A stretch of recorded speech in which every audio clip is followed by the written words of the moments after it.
नमस्कार विद्यार्थी मित्रांनो, आज आपण पाहणार आहे 2023च्या तलाठी भरतीला विचारण्यात आलेल्या मराठी व्याकरणाच्या प्रश्नांचा भाग 2। आणि विद्यार्थी मित्रांनो, जर तुम्ही अजूनही भाग 1 पाहिला नसेल तर भाग 1 पाहून घ्या, कारण त्याच्यामध्ये आपण सांगितलेलं आहे की जर तुम्ही म्हणत असाल तर आपण तलाठी भरतीसाठी मराठी व्याकरणाची टॉपिक वाईज सिरीज सुरू करूया। पण काय करायला लागेल त्यासाठी, तर पहिल्या भागाच्या कमेंट सेक्शन मध्ये 100 कमेंट पूर्ण करायला लागतील। कमेंट काय करायची आहे ते व्हिडिओमध्ये सांगितलेलं आहे।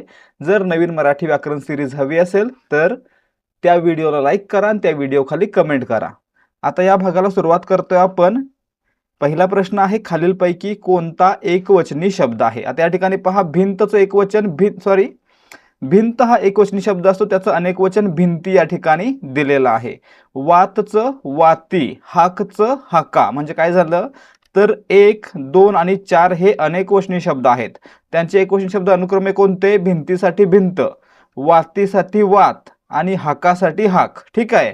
आणि तुळस हा शब्द एकवचनामध्ये आहे, म्हणून पर्याय 3 याचं उत्तर आहे।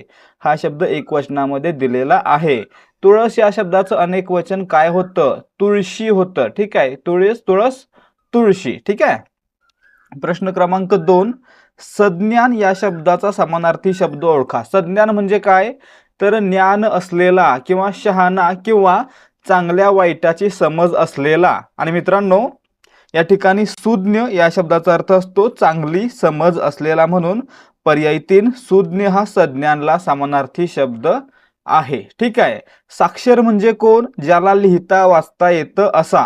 सज्ञान आणि साक्षर असण्यामध्ये खूप फरक आहे। त्यासोबतच पहा, ज्ञान, जर ज्ञान मिळालं तर सज्ञान होऊ शकतो, परंतु ज्ञान हा सज्ञानला समानार्थी नाही आणि सज्ञानला विरोधार्थी आहे अज्ञान। हा मात्र आपल्याला लक्षात ठेवायचा आहे। समानार्थी सुज्ञ, विरोधार्थी अज्ञान।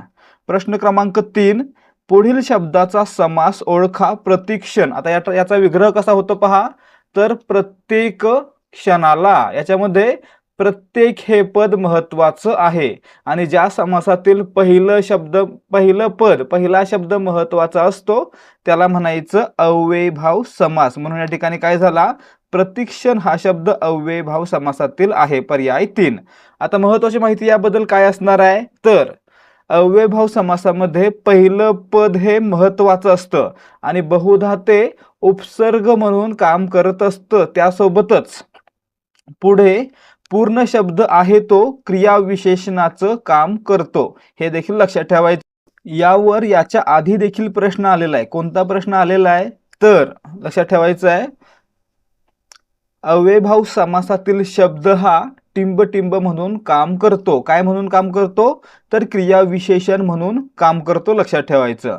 पुढे पहा, तत्पुरुष समासामध्ये दुसरं पद महत्वाचं असतं आणि बहुधा विभक्ती प्रत्ययानं विग्रह जोडला जातो। द्विगु समास हा कर्मधारयचा उपप्रकार आहे, ज्याच्यामध्ये पहिलं पद हे संख्या विशेषण असतं आणि पूर्ण शब्द समूहवाचक असतो। आणि कर्मधारय हा तत्पुरुषचा उपप्रकार आहे, ज्याच्यामध्ये दोन्ही पद एकाच विभक्तीमध्ये असतात आणि एकमेकांसाठी विशेषण विशेष्य म्हणून काम करत असतात। पुढे प्रश्न क्रमांक 4, संध्याकाळ होताच झाड पाखरांच्या किलबिलाटाने भरून गेलं या वाक्याचा प्रकार ओळखा। आता मित्रांनो, वाक्याचे प्रकार लक्षात ठेवायचे आहेत। केवल वाक्य, संयुक्त वाक्य आणि मिश्र वाक्य, या तिन्हीमध्ये कसं ओळखायचं, तर लक्षात ठेवायचं आहे, संयुक्त वाक्यामध्ये प्रधानत्व सूचक उभयान्वी अव्यय आलेलं असतं, मिश्र वाक्यामध्ये गौणत्व सूचक उभयान्वी अव्यय आलेलं असतं आणि केवल वाक्यामध्ये कोणत्याही प्रकारचं उभयान्वी अव्यय आलेलं नसतं। आणि मित्रांनो, वरील वाक्यामध्ये एकही उभयान्वी अव्यय आपल्याला दिसत नाही, म्हणून हे काय आहे, केवल वाक्य आहे। पर्याय 3 याचं उत्तर असणार आहे। ठीक आहे। आता तुम्ही मला कमेंट करून सांगायचे आहेत की प्रधानत्व सूचक उभयान्वी अव्ययाचे एकूण किती उपप्रकार पडतात। उत्तर जर येत असेल तर कमेंट करून नक्की सांगा। पाहूया तुमचा अभ्यास किती झाला आणि तुम्हाला किती उत्तर द्यायची आवड आहे। पुढे प्रश्न क्रमांक 5, पोक्त या शब्दाचा विरुद्धार्थी शब्द। पोक्त म्हणजे काय? पोक्त म्हणजे अनुभवाने, वयाने आणि विचारांनी प्रगल्भ आणि समृद्ध झालेला व्यक्ती। आता पुढे मित्रांनो, याला विरुद्धार्थी काय असणार आहे मग? अल्लड। अल्लड म्हणजे काय? तर लहान असणारा, पोरकट किंवा जगाचा अनुभव नसलेला, म्हणजे काय झालं, पोक्तला विरुद्धार्थी अल्लड हा शब्द आहे। पर्याय 1। प्रश्न क्रमांक 6, खालीलपैकी कोणते कर्तरी प्रयोगाचे वाक्य आहे? आता लक्षात ठेवायचं, कर्तरी प्रयोगाची दोन लक्षणं. कर्तरी प्रयोगामध्ये क्रियापदाचं रूप कर्त्याच्या लिंगवचनानुसार बदलतं आणि कर्तरी प्रयोगामध्ये कर्त्याला प्रत्यय लागलेला नसतो. आता या ठिकाणी पाहायचं, मग तिने गाणे म्हटले, ती कर्ता आहे, तिला ने हा प्रत्यय लागलाय म्हणजे हे कर्तरी नसणार आहे. यावरून आपण आधी पाहूया, नंतर लिंग वचनानुसार रूप कसं बदलतं ते पाहूया. पुढे, तिला आता चालवते, ती कर्ता आहे, ला प्रत्यय लागलाय म्हणजे या ठिकाणी देखील कर्तरी प्रयोग नाहीये. ठीक आहे. मुलींनी हरण पाळले, या ठिकाणी पहा, मुली कर्ता आहेत, नि हा प्रत्यय लागलाय म्हणजे हे देखील काय आहे, कर्तरी प्रयोगाचं वाक्य नाहीये. परंतु चौथा पर्याय पहा, गायत्री मुलांना शिकविते. गायत्री नाम आहे, कर्ता आहे, त्याला कोणताही प्रत्यय लागलेला नाही म्हणजे या ठिकाणी आपण कर्तरी प्रयोग आहे असं म्हणू शकतो. म्हणून पर्याय 4 आपलं उत्तर आहे. ठीक आहे. आता दुसरी पद्धत पहा, काय पाहिलं आपण, कर्तरी प्रयोगामध्ये क्रियापदाचं रूप कर्त्याच्या लिंगवचनानुसार बदलतं आणि कर्मणी प्रयोगामध्ये कर्माच्या लिंगवचनानुसार बदलतं. आता पुढे, तिने गाणे म्हटले, ती कर्ता, गाणे कर्म, म्हटले क्रियापद. तिने म्हटले, त्याने म्हटले, काय फरक पडतोय का? नाही पडत. म्हणजे या ठिकाणी क्रियापदाचं रूप कर्त्याच्या लिंगवचनानुसार बदलत नाही म्हणजे कर्तरी नाही. तर या ठिकाणी एक गाणे आहे, त्या जागी जर आपण अनेक गाणी म्हटलं तर तिने गाणी म्हटली म्हणजे म्हटलेचं म्हटली होतं, म्हणून या ठिकाणी क्रियापदाचं रूप कर्मानुसार बदलतं म्हणून कर्मणी प्रयोग आहे. ठीक आहे. पहिल्या वाक्यामध्ये कर्मणी, तिला आता चालवते, याच्यामध्ये चालवते हे काय आहे, शक्य क्रियापद आहे. आणि मित्रांनो, ज्या ठिकाणी शक्य क्रियापद आला असेल त्या ठिकाणी शक्य कर्मणी प्रयोग असतो. आता पुढे, मुलींनी हरिण पाळले, एक हरिण पाळले, हरिण कर्म आहे, मुलींनी कर्ता. हरिण एक असेल तर पाळले, दोन असतील तर पाळली. म्हणजे काय होतं या ठिकाणी, तर क्रियापदाचं रूप कर्मानुसार बदलतं म्हणजे या ठिकाणी देखील कर्मणी, म्हणजेच 1, 2 आणि 3 तिन्ही वाक्य आहेत ती कर्मणी प्रयोगाची आहेत. आता पुढे, गायत्री कर्ता, मुलांना कर्म, शिकवते क्रियापद. आता गायत्री जागी अक्षय असेल किंवा अभिजित असेल, अभिजित मुलांना शिकवतो, शिकवतेचं काय होतं, शिकवतो होतं, म्हणजे या ठिकाणी कर्त्याच्या लिंगवचनानुसार क्रियापदाचं रूप बदलतं म्हणून आहे कर्तरी प्रयोग. एक्सप्लेनेशन थोडं जास्त मोठं झालं, परंतु जर समजलं असेल तर व्हिडिओला लाईक करायचं आहे आणि व्हिडिओ खाली आपले अभिप्राय कमेंट करून सांगायचे आहेत. आणि चॅनलवर नवीन असाल तर चॅनलला सबस्क्राईब देखील करायचं आहे. प्रश्न क्रमांक 7, जीवाचे रान करणे याचा समानार्थी वाक्प्रचार सांगा. जीवाचे रान करणे म्हणजे काय, तर खूप मेहनत करणे, आणि याला समानार्थी वाक्य कोणतं आहे, हाडाची काडे करणे म्हणजे पर्याय 3 याचं योग्य उत्तर आहे. इतर देखील जवळचे वाटतायत, हाडे जवणे, हाड मोडून पडणे, हाडाचे पाणी करणे जवळचे वाटत आहेत, परंतु या ठिकाणी हाडाची काडे करणे म्हणजेच जीवाचे रान करणे हे समानार्थी आहे. प्रश्न क्रमांक 8, वावटळ या कादंबरीचे लेखक कोण आहेत? वावटळ ही कादंबरी व्यंकटेश माडगुळकर यांची आहे. पर्याय 4 याचं उत्तर असणार आहे. आनंद यादव यांच्या कादंबरीचं नाव सांगायचं गेलं तर झोंबी ही यांची प्रसिद्ध कादंबरी आहे.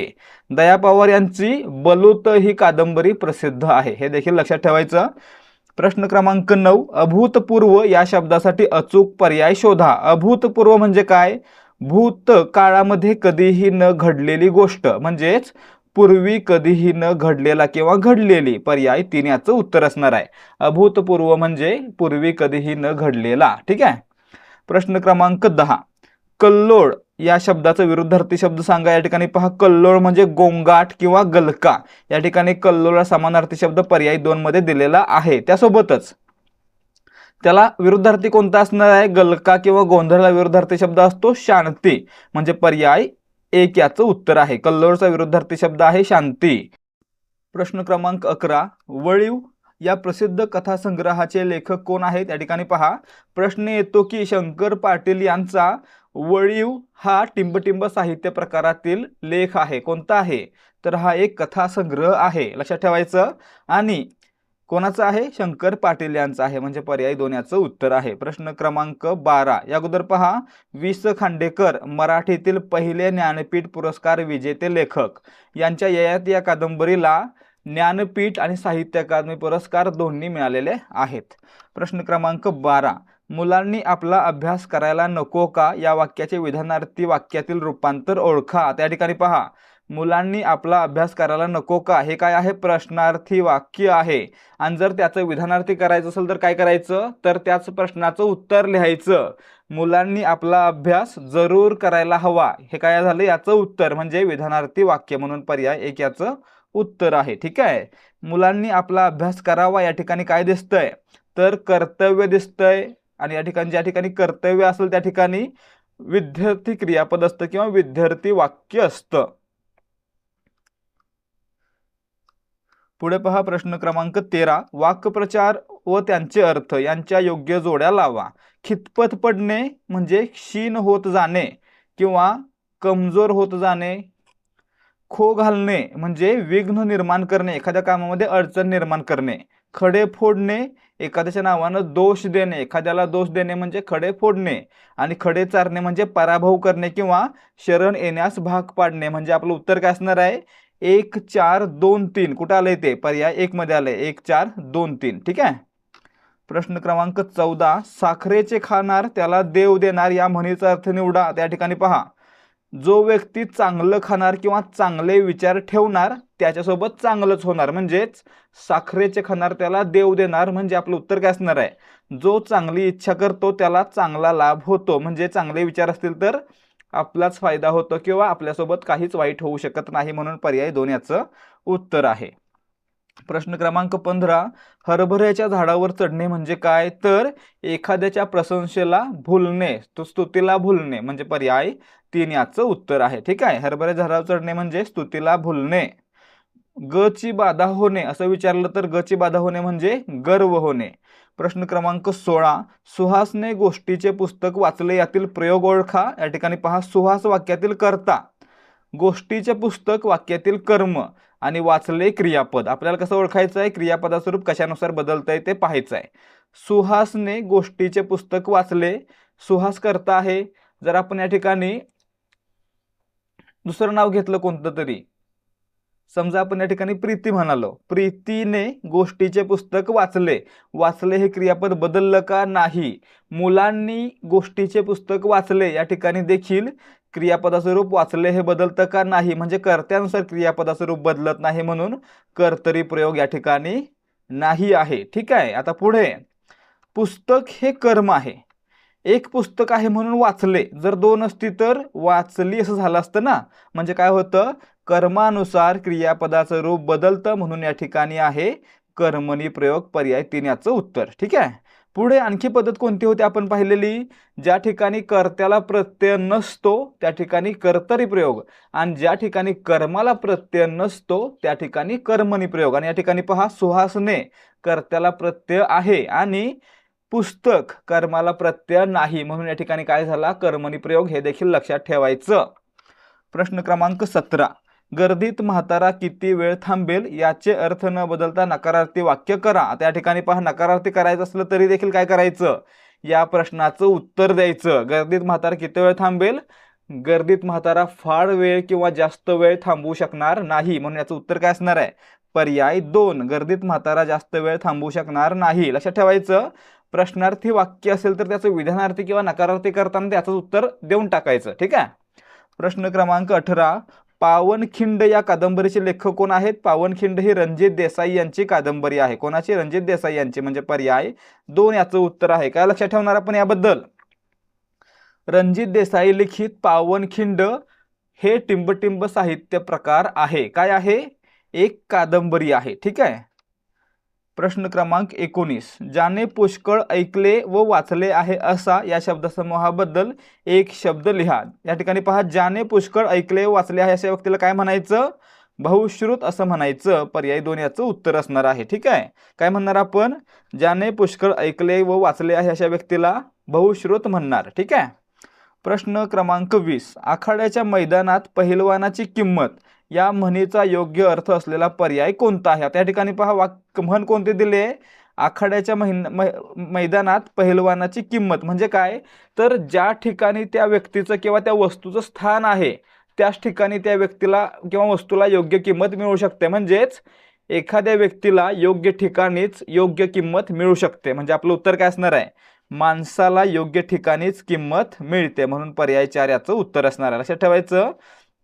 आखाड्याच्या मैदानात पहिलवानाची किंमत या म्हणीचा अर्थ काय? एखाद्या व्यक्तीला किंवा वस्तूला योग्य ठिकाणीच योग्य किंमत मिळू शकते. उदाहरणार्थ काय? एक हिंदी म्हण आहे, हिरे की परख जोहरी जाने. ठीक आहे, म्हणजे काय? फक्त जोहरी आहे तोच हिऱ्याची किंमत ओळखू शकतो. ठीक आहे. प्रश्न क्रमांक 21, खालीलपैकी कोणता संदिग्ध या शब्दाचा अर्थ नाही? संदिग्ध म्हणजे काय? संदिग्ध म्हणजे अस्पष्ट, अनिश्चित, साशंक किंवा ज्याच्याबद्दल शंका आहे किंवा ज्याच्याबद्दल स्पष्टता नाही असा. आणि त्याला विरुद्धार्थी काय असणार आहे?